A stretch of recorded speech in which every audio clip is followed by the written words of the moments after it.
प्रधानमंत्री ने रिएक्शन दिया है इस पर भी। और लेकिन राकेश जी, एक सवाल और भी इसके बीच में छूट रहा है कि कभी भी कोई भी, मान लीजिए देश के प्रधानमंत्री हैं, एक ऐसे पद पर हैं जहां पर आप किसी भी प्रोग्राम को अपने हिसाब से कैंसिल नहीं कर सकते, या फिर आप ये समझिए कि अगर आपने वर्ड दिए हैं और प्रस्तावित है तो आपको चलना पड़ेगा। क्या ज्यादा आपको नजर आ रहा है इसमें, राजनीति नजर आ रही है पूरे दौरे में, या फिर वो भी मूल जो धारणा है वहां जाने के पीछे बांग्लादेश?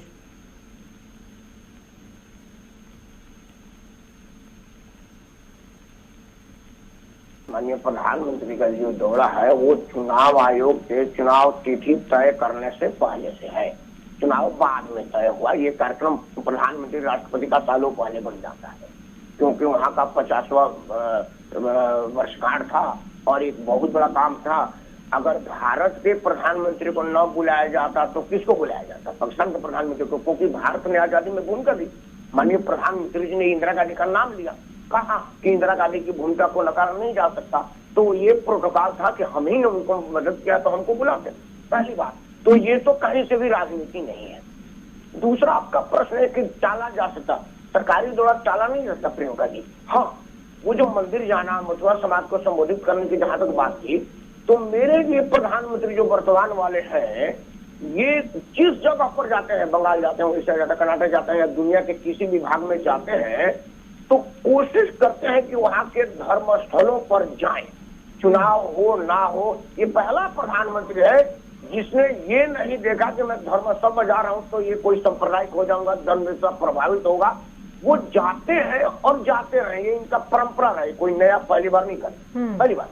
दूसरी बात क्या है कि माननीय प्रधानमंत्री का इंडिया गेट पर मूंगफली बेचने का काम नहीं है, राजनीतिक आदमी है भाई। अगर वो कहीं भी जा रहे हैं, अगर उसमें उनको कहीं कोई राजनीतिक मैसेज देने का मौका मिल रहा है तो क्यों पीछे हटे? मैं समझ नहीं आ रहा हूँ क्यों, मतलब उन्होंने ये कहा। अच्छा, भी कह रहे हैं कि पहले भी होता, ये कोई पहली बार थोड़ा ही है, इससे पहले भी कई बार ऐसा हुआ है, चुनाव चल रहा है, प्रधानमंत्री टीवी पर दिख रहे हैं और उसको हजम किया जाता है कि हाँ ऐसा हुआ, वो एक कार्यक्रम में थे, दिख रहे थे। लेकिन यहाँ वो कह रहे हैं खास समुदाय की तरफ क्यों इतनी नजरें थी? ऐसा इसलिए नजरें थी कि तृणमूल कांग्रेस और उसके पहले कम्युनिस्ट ने धोखा दिया है मथुरा समाज के लोगों को। पहले तो उसके लिए पश्चिम बंगाल में रहकर प्रचार करने के लिए आगे भी समय है और पीछे भी समय था, इससे पहले भी प्रचार हुआ ही है उसके लिए। नहीं, बांग्लादेश का दौरा तो आज का था ना भाई, वहाँ पर वर्षगांठ आज मनाया जा रहा है। आप कह रहे हैं बस लास्ट मिनट तक भी कोशिश करते रहे प्रधानमंत्री, अब तो लगभग मुहर लगा रहे हैं इस बात पर कि कोशिश करते रहने चाहिए। अच्छा एक चीज बताइए, आपके बीच में आपके घर आया हूँ तो आपको अपमानित करूंगा? आपने चाय पिलाने के लिए बचा दूंगा, आप बड़ा खराब है, आपका चाय बहुत बुरा है। राकेश जी, मैं आपसे और सवाल लूंगी आगे। एक प्रतिक्रिया है इस पूरे मामले पर कैलाश विजयवर्गीय की, जहां एक तरफ ममता बनर्जी कह रही हैं कि पूरा ध्यान इस समय पूरी बीजेपी का पश्चिम बंगाल के अंदर ममता बनर्जी और वहां की सरकार को बदनाम करने पर है, लेकिन मतदाता ममता सरकार में भरोसा रखते और वापस आएंगी ममता। लेकिन पूरी बीजेपी कह रही है कि 2 मई आने दीजिए, ध्यान शायद ही टीएमसी और बाकी लोगों का हो या क्या परेशानियां हैं, आज सारा ध्यान इस पर है कि कौन सी पार्टी किसे क्या कहकर इस समय झूठ या सच लोगों को बता रही है। राकेश सिंह जी, अभी समाजवादी पार्टी और कांग्रेस दोनों अपने अपने हिसाब से बता रही है कि यहाँ इस पूरे सिनेरियो में बीजेपी को भूल जाइए। टीएमसी और कांग्रेस दो कह रहे हैं कि हम लोग वापस आएंगे, बीजेपी कह रही है कि हमने जो स्थिति पश्चिम बंगाल में प्रचार के दौरान देखी है उसमें तो ममता बनर्जी पहले से ज्यादा घबराई नजर आ रही हैं, हड़बड़ाहट उनकी बातों में नजर आ रही है। और इसका एक सबूत है 2 दिन पुराना, जिसको बार बार बीजेपी याद भी दिला रही है कि अगर ममता बनर्जी वाकई में इतना आत्मविश्वास उनको है कि वोटर को कोई बरगला नहीं सकता, ये भरोसा भी अगर उनको है 1% भी, तो क्यों वो प्रधानमंत्री को कभी कहती हैं कि देखिए दाढ़ी बढ़ा ली है, कभी कहती हैं स्क्रू लूज है, कभी ऐसी शब्दों का इस्तेमाल कर रही है जिससे शायद ये मैसेज जा रहा है कि इस समय ममता बनर्जी के साथ में जितनी भी राजनीतिक पार्टियों का सपोर्ट हो, लेकिन ध्यान उनका बीजेपी पर जाकर टिका हुआ है कि क्या करेगी चुनाव में बीजेपी इस बार। प्रियंका जी, एक बात तो बिल्कुल सत्य है कि मोदी और ममता बनर्जी की आपसी साठगांठ, आपसी समझौते से बंगाल में ये स्थिति उत्पन्न हो गई है कि सिर्फ बीजेपी और ममता, तीसरा कोई है ही नहीं। ये जरूर परसेप्शन बिल्ड करने का प्रयास भाजपा ने भी किया और ममता जी ने भी किया, दोनों को सूट करता है, क्योंकि उसमें एक धर्मनिरपेक्ष वोट और एक सामान्य वोटों का अपना दावादारी है कि भाई, क्योंकि मुस्लिम बहुल इलाका है बंगाल, वहां पर मुसलमान बहुत ज्यादा संख्या में है, प्रभावित करता है। वो ममता बनर्जी ने कोशिश किया है कि मैं और मोदी आमने सामने हो जाएंगे तो वोटों की बंटवारा नहीं होगी, ध्रुवीकरण अगर हम कर दें।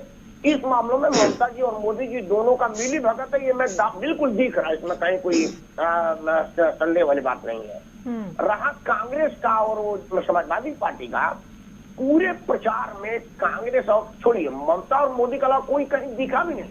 आपके चैनल पर भी बताया जा रहा था, समाचार में बताया कि वो जो कैंप लगे होते हैं ना कार्यकर्ताओं का, वो पर्ची देने के लिए, तो सिर्फ ममता जी और मोदी जी के कैंप में लोगों का भीड़ था, बाकी सुना था। कहीं कहीं तो वो बक्सा भी लेकर नहीं बैठे थे कि मेरी पर्ची लेकर के जाओ।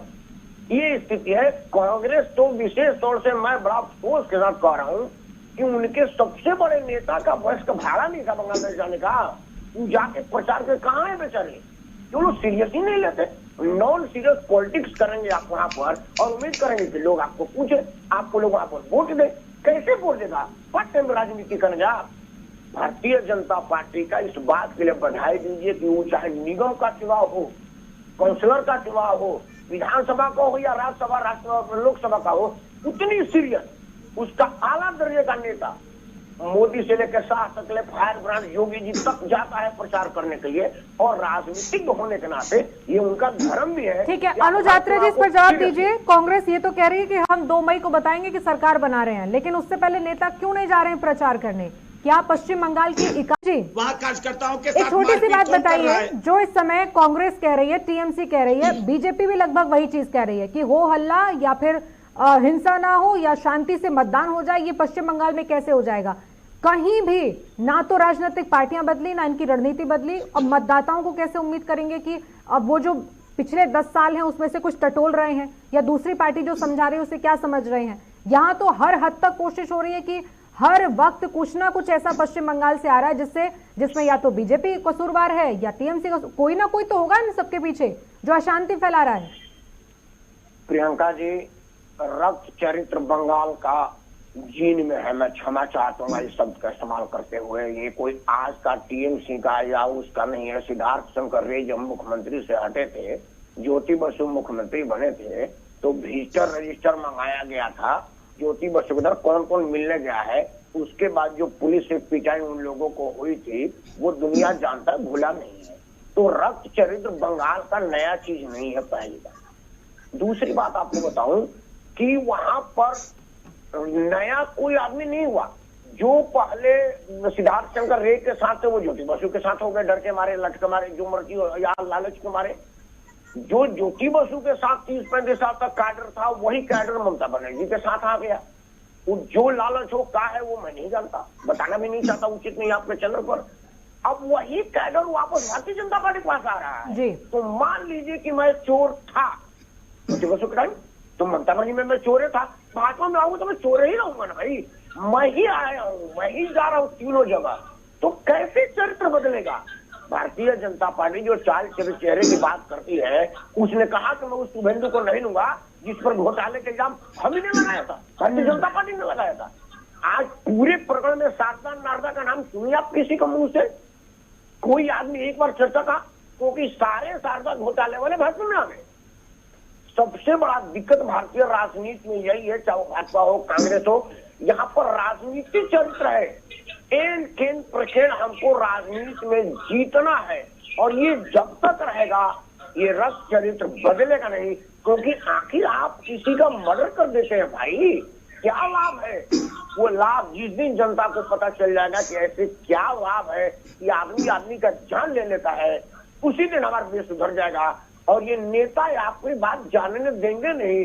आपके ऊपर इनकम टैक्स का है, आपके ऊपर घर के ईएमआई का है, आपके ऊपर घर के रोजी रोटी का, बेटा बेटी के ब्याह का, इतना ना टेंशन आपके ऊपर दे रखा है कि आप ये सोचने में समय नहीं आपके पास। ये कोई भी राजनीति नहीं हो सकता, समझ रहे हैं? सोचिए जरा, इतने समय तक सरकार चलाने के बाद जो ममता बनर्जी अपने काम को गिनाकर उसे सर्वोपरि रखकर इस रण में निकल सकती थी आगे, उन्होंने भी अपना रास्ता बदल दिया धीरे धीरे। वो उसी रास्ते पर आ गई जहां पर बीजेपी जा रही थी और उन्हें बता रही थी कि कैसा इतिहास रहा है। बताती जी, काम की होती तब ना बता, नहीं क्या किया। अब अनुज आत्रे जी, मेरा सवाल आपसे है क्योंकि पश्चिम बंगाल में इससे पहले कई पैनलिस्ट इस चीज की चर्चा कर चुके हैं और ये बहुत जल्दी से बोले, क्या कहना चाहते हैं? एक पार्टी की बात कर रहे हैं, कम्युनिस्ट में का केरल में विरोध है, बंगाल में कोलैबोरेशन है। जी। आप ये मत कहिए कि राजनीति में तीन के साथ है, तीन के साथ नहीं है। एक बात प्रियंका जी बड़ा जरूरी है, ये कांग्रेस के भाई नहीं कह पा रहे हैं।